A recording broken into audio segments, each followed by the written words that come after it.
собравшихся в Ханскую мечеть. В результате 1 октября в Симферополе открылся второй съезд крымско-татарских общественных организаций, на котором собралось около 200 делегатов, в том числе 20 женщин. Ну, следует отметить, что развивавшееся женское движение в Крыму в большей степени, нежели в иных регионах, координировало свои действия. Ханны Номан Челебежи хан yapkan ve bizim şimdi o kadar yıllar geçkenine sebep, yani 90'dan ziyade yıllar geçiyor ama biz bu adamı hatırlayımız. Bizge bu adamı hatırlatkan onun faaliyetleri, şahsiyeti ya da hususiyetleri nedir? Bunun üstünde bizimizden bağlı olarak toplamak isterim. Aslında manasını ve vazifesini öyle anlayın. Bu bir konferansiya değil ama şu mütehassıslar için gerçekten de aktual olan ya da yıl dönümleri olan bir vakalarını müzakere etmek fırsatıdır. Çünkü tetkikatlarga çevrilecek. Lakin bunda bizim büyük ihtiyacımız var.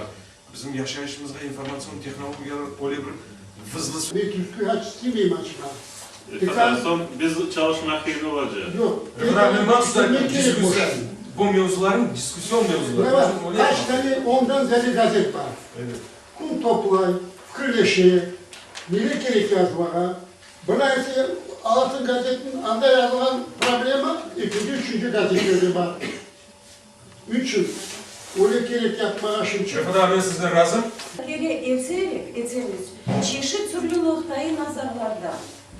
Ve bu olan işimiz, ben bu осюв, это приметы роста. Ve nihayet geldim bu vakit. Bugün çıkışım Noman Çelebeciran ve Cafer Sedamet. Bir devirmin iki tane takdirim.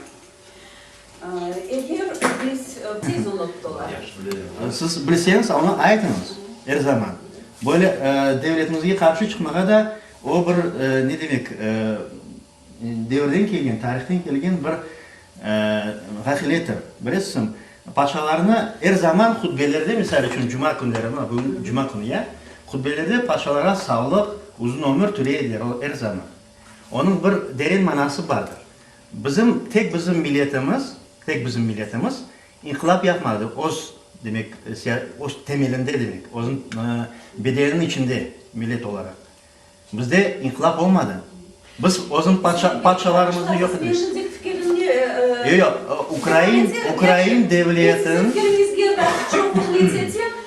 Bilesizmi, bizim mana shunday pasportlarimiz ma'lum sari ko'rasiz. Onun için bu endi biz demek tiklagan devletimizni, bu devletning demek insanları olarak böyle şeylerini canım aytmaz canım. Böyle И действительно это огромная проблема, потому что они совершенно не знают наших работ, они не знают наших ученых, они не знают наших книг, то есть они не знают вообще, чем мы занимаемся. Поверьте мне, что есть интерес, есть. Есть, конечно. Я буквально... Есть еще как... yani bir şey, yani biz asosyasiyada onsuz, yani en aydınlatıcı informasyon böyle bir noktacı. Mümkün onu açmak. Yalnız represiya.